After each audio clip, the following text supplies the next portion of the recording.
ओम सहनावतु सहनौ भुनक्तु सह वीर्यं करवावहै तेजस्विनावधीतमस्तु मा विदिशावहै। ओम शांति शांति शांति। वेलकम टू योग मेडिटेशन। प्रणाम सहजोर।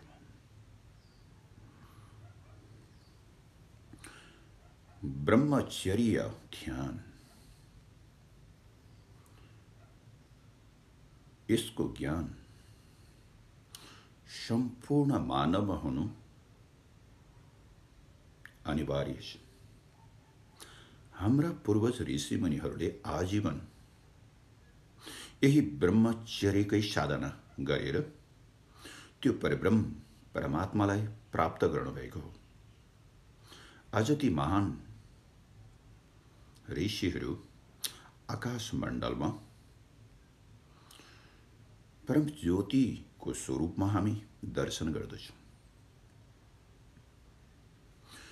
ब्रह्मचर्यको मतलब हो प्रकृतिको नियम अनुसार चल्नु।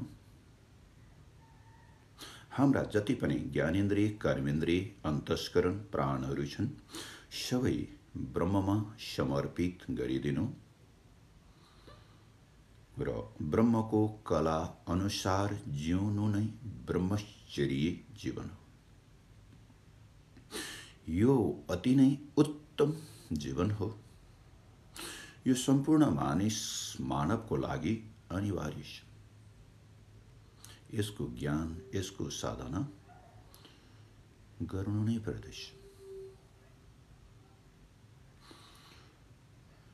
ब्रह्मचर्य जस्तो हामी अन्न, जल, फल सेवन गर्दछौँ, यसलाई अन्न भनिन्छ। अन्न रूपान्तरण भएर पुरै शरीरमा रस बन्दछ। रस रूपान्तरण भएर ब्लड, रगत बन्दछ। यही रगत रूपान्तरण भएर मासु बन्दछ र मासु रूपान्तरण भएर बोसो फ्याट बन्दछ। यही बोसो रूपान्तरण भएर बोन म्यारो बन्दछ। अर्थात् अन्न, रस, रगत, मासु, बोसो, हड्डी, मज्जा बन्दछ। यही मज्जा रूपान्तरण भएर शुक्र बन्दछ। सिमेन, वीर्य बन्दछ। यी एकपछि अर्को सूक्ष्म र शक्तिशाली स्वरूपमा रहेका छन् र यही वीर्यको रक्षा गर्न सक्यौं भने ओज बन्दछ। यही ओज अन्तमा गएर तेजको रूपमा रूपान्तरण हुन्छ। यसैबाट नै, यसै ज्ञान, यसैको साधना, यसैको ध्यानबाट नै ब्रह्मलाई साक्षात्कार गरिन्छ।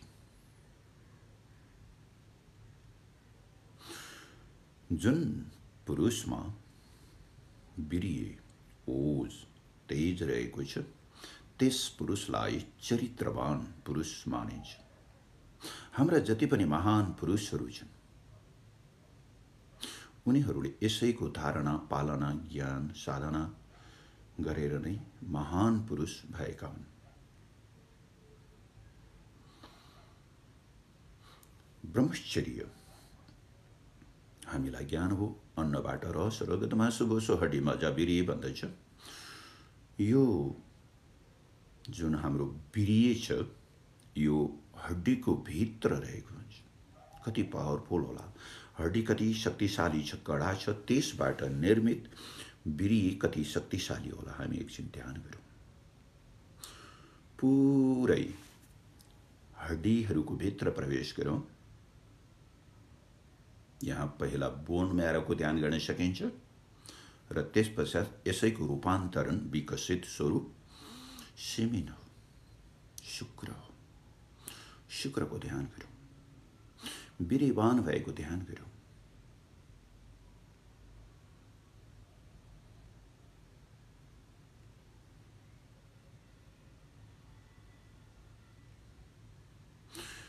यो वीर्यको कलर पनि बताइएको छ। यसको कलर श्वेत प्रकाश, चन्द्रमाको जस्तो श्वेत प्रकाशमय छ र हड्डीभित्र यस्तै श्वेत प्रकाशमय सिमेन्टको शुक्रको ध्यान गर्नुहोस्।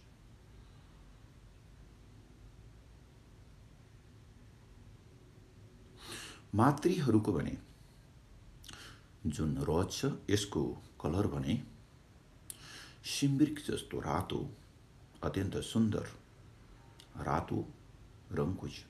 जस्तै सूर्यको जस्तो मातृहरूले सूर्यको जस्तो प्रकाशको ध्यान गर्नुहोस् आफ्नो रजमा। पुरा हड्डीभित्र रहेको जुन रज छ त्यहाँ सूर्यको प्रकाशको ध्यान गर्नुहोस्।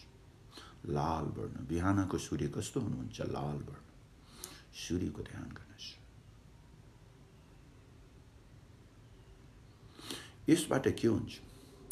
वीर्य शुद्ध, बुद्ध, पवित्र र ऊर्जाशील, ज्ञानवान बन्दछ। वीर्य नै हाम्रो के हो? इच्छा शक्ति हो। हजुर, हामीमा इच्छा शक्ति राम्रोसँग प्रकट नभइकन कुनै पनि कार्य गर्न सकिँदैन। यसकारण यसको ज्ञान अनिवार्य छ। यही सिमेन्टकै स्वरूप हौँ हामी। पिताको गर्भमा पैदा भएको सिमेन्ट माताको गर्भमा गएर विकसित भयौँ। अहिले मात्र यस्तो स्थूल स्वरूपमा आएका हौँ। र यो वीर्य ज्योति स्वरूपमा रहेको हुन्छ। ज्योति हुन्छ यसमा। त्यो ज्योति हो, श्वेत प्रकाशमय ज्योति हुन्छ। हाम्रा पूर्वज ऋषिमुनिहरूले यसको बहुत रक्षा गरे, बहुत रक्षा गरे, आजीवन रक्षा गरे। यसको दुरुपयोग गरेनन्। र यसको कसरी रक्षा गरेर कसरी उर्धरित भए ती ऋषिमुनिहरूले, कसरी ब्रह्मलाई प्राप्त गरे, यो ज्ञान म भन्दछु हजुरहरूलाई। सेक्रेट छ, गुप्त ज्ञान। जो मानिस मुमुक्षु हुनुहुन्छ, मोक्षको बहुत कामना गर्नुहुन्छ, यसलाई धैर्यपूर्वक, शान्तपूर्वक, श्रद्धापूर्वक श्रवण गर्नुहोस्। यसबाट हजुरले जीवनमा अत्यन्त गुप्त ज्ञान पाउनुहुन्छ र जीवनलाई सफल बनाउनुहुन्छ तुरुन्तै। हाम्रो हड्डीभित्र सिमेन्ट छ। एकछिन ध्यान गरौँ। जब यसमा वृद्धि हुन्छ त यो बढ्दै बढ्दै दुईवटा अण्डकोशमा आउँदछ र यो अण्डकोशमा आएर पुरा भरिन्छ, घुम्दछ यहाँभित्र। जब यो अण्डकोशभित्र आउँदछ तब हामीलाई शान्ति, आनन्द, सुखको अनुभव हुन्छ। हामीले त्यो अनुभव गरौँ। दुई अण्डकोशको भित्र सिमेन्टको ध्यान गरौँ। त्यहाँ आउँदछ। जब हामीले ब्रह्मचर्यलाई पालन गर्दैछौँ त यहाँ यो बाक्लो भएर जान्छ। जब यो बाक्लो हुन्छ त त्यति नै हामीलाई शान्ति र आनन्द मिल्छ। जब यसलाई हामीले रक्षा गर्दछौँ तब यो ओजको रूपमा परिणत हुन्छ। जस्तै एउटा उदाहरण लिउँ। एउटा स्टोभ छ। स्टोभको तल के हुन्छ? मट्टी तेल। यो अण्डकोशमा अथवा यो शरीरमा मट्टी तेलको तरह वीर्य रहेको छ। जब यो अण्डकोशमा आउँछ, जब हामीले यसलाई रक्षा गर्छौँ, पूर्ण रूपमा यो विकसित हुन्छ। जसरी हामीले दम दिएर मट्टी तेल मास्तिर उर्धरित हुन्छ नि, त्यस्तै यो अण्डकोशबाट यसको पछाडि जानुपर्दछ, कुण्डलिनीमा प्रवेश गर्नुपर्दछ, मूलाधार चक्रमै प्रवेश गर्नुपर्दछ। इँडा र पिङ्गलाको बीचमा जुन सुषुम्ना नाडी छ, यो जुन वीर्य शक्ति जुन ओज बन्दैछ, यही सुषुम्ना नाडीबाट माथि प्रवेश गर्दछ।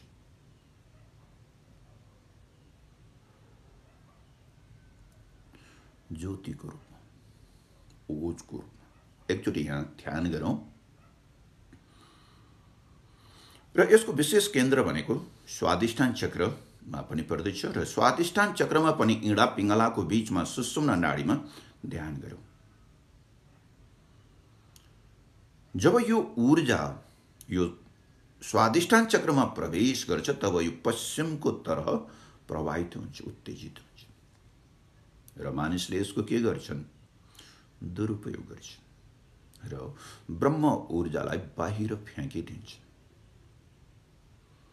जुन ब्रह्म ऊर्जा शरीरबाट गएपछि गयो, दुरुपयोग भयो। ऋषिमुनिहरूले यसको रक्षा गर्थे, त्यति नै हो। यसरी ओजको रूपमा जब यो रूपान्तरित हुन्छ तब उपस्थ जनेन्द्रियमा उत्तेजित हुन्छ यो ओज। यसको रक्षा गर्नुपर्छ र यो पश्चिमतिर बहन्छ। अब ऊर्ध्वरेता कसरी हुने? ब्रह्मचर्यको मतलब, ब्रह्म प्राप्ति गर्नुको मतलब त हामी ऊर्ध्वरेता हुने हो। ऊर्ध्वरेता गर्ने शक्ति नै यही हो। हाम्रा ऋषिमुनिहरू ऊर्ध्वरेता थिए। भगवान श्री कृष्ण, भगवान श्री राम, बुद्ध, हनुमान, जति पनि ऋषिमुनिहरू छन् सब ऊर्ध्व, सनकादिदेखि लिएर उहाँले यो साधना गर्नुहुन्थ्यो। यसरी यो पश्चिमतिर बहने जुन नाडी छ त्यसलाई ब्लक गर्नुपर्छ ध्यानद्वारा। तर त्यहाँ ब्लक भएको हुन्छ स्वाधिष्ठान चक्रमा।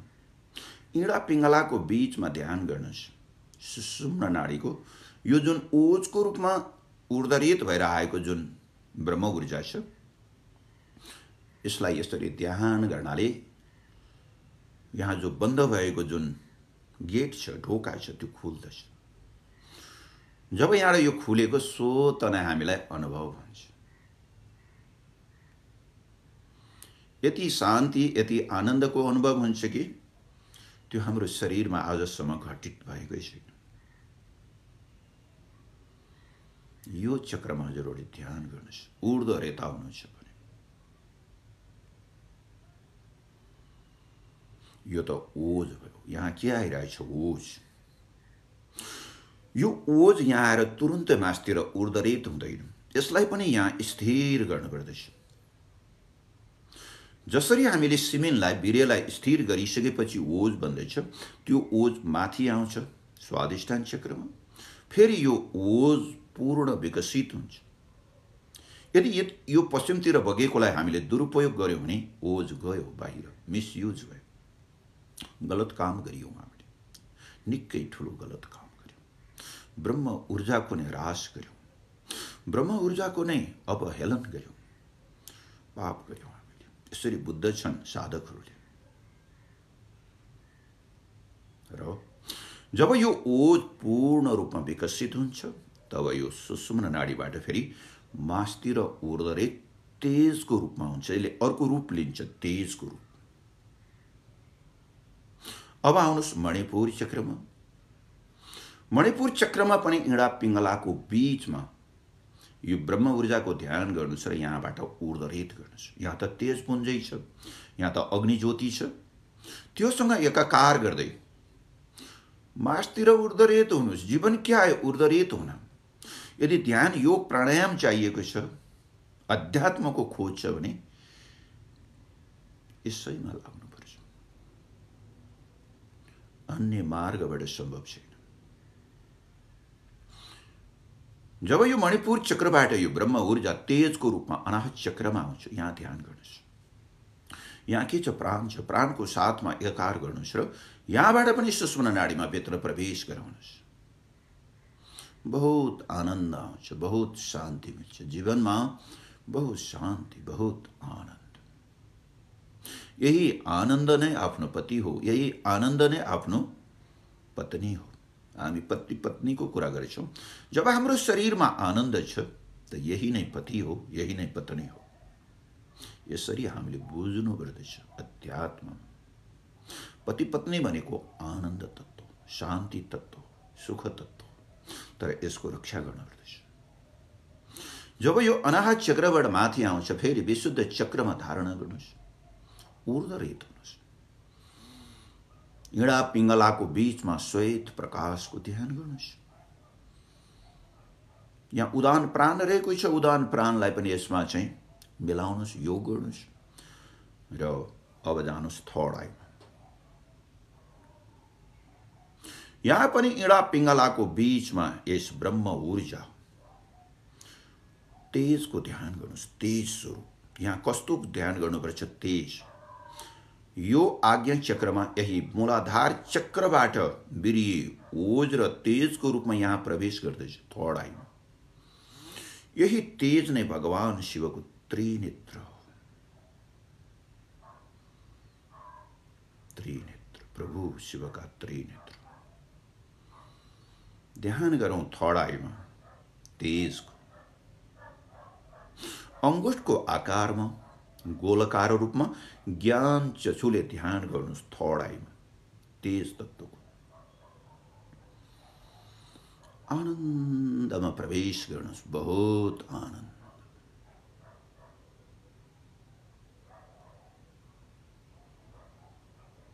यसरी हामी के हुँदैछौँ? ऊर्ध्वरेता महापुरुष बन्दैछौँ, महामानव बन्ने कोसिस गर्दैछौँ। ब्रह्मको तरफ यात्रा हुँदैछ। हजुर, हाम्रो यात्रा ब्रह्मको तरफ हुँदैछ। आफ्नो जीवनको मूल स्वरूप जीवनको खोजी गर्दैछौँ हामी। वास्तविक खोजी, अविनाशी खोजी। यसरी यहाँ ध्यान गर्दै जाँदाखेरि फेरि यो ऊर्जा ऊर्ध्वरित हुन्छ। जब यो जुन जुन ठाउँमा पूर्ण रूपमा विकसित हुन्छ, डेभलप हुन्छ, पूर्ण हुन्छ, तब त्यहाँबाट यो के हुन्छ? ऊर्ध्वरित हुन्छ। यसरी यो ऊर्ध्वरित भएको जुन ऊर्जा छ थर्ड आईबाट अब ब्रह्मरन्ध्रमा प्रवेश गराउँछ माथि। यहाँ त परब्रह्म परमात्मा हुनुहुन्छ। ब्रह्मरन्ध्रमा त को हुनुहुन्छ? परब्रह्म परमात्माको निवास छ यहाँ। विशुद्ध अविनाशी साक्षात परम ज्योति स्वरूपमा त्यो परब्रह्म परमात्मा हुनुहुन्छ। यसरी तलबाट वीर्य, ओज र तेजलाई माथि उठाइसकेपछि त्यो तेजोमय ज्योति हुन्छ। अरूको भन्दा पनि तेजोमय। त्यो विशुद्ध अविनाशी साक्षात परम ज्योति कस्तो हुन्छ? तेजोमय हुन्छ, भयंकर तेज, जसले चन्द्र, सूर्य, बिजुलीको प्रकाशलाई पनि प्रकाशित गरेर बसिरहेको हुन्छ। त्यस्तो तेजोमय ज्योति हजुर हामी भित्र नै विद्यमान रहेको छ। त्यस्तो तेजोमय ज्योतिको ध्यान गरौँ।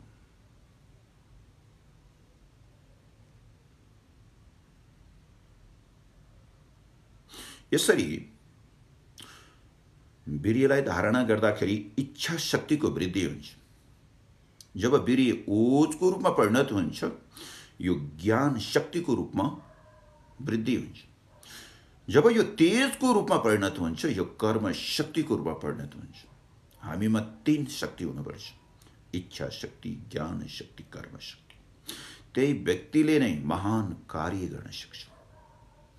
त्यही व्यक्ति नै ब्रह्माण्डीय नागरिक हुन सक्छ।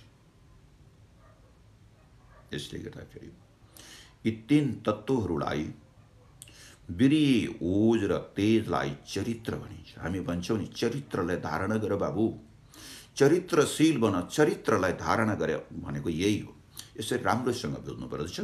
वीर्य, ओज, तेजको रक्षा गर्नु नै के हो? चरित्रवान बनु, सच्चरित्रवान, सत्पुरुष, सत्मार्गको तर्फ त्यो व्यक्ति लागिरहेको छ। त्यो व्यक्ति सबैको प्रकाश हुन्छ, सबैको प्रिय हुन्छ। त्यस व्यक्तिमा त्यस्तो खालको दिव्य लक्षणहरू, ब्रह्मका लक्षणहरू प्रस्फुटन हुन थाल्दछ। र यसकारण यसरी हजुरहरूले यो ब्रह्मचर्य ध्यान गर्न नभुल्नुहोस्, मजाले गर्नुहोस्। Please subscribe to like, promote Yoga Meditation channel.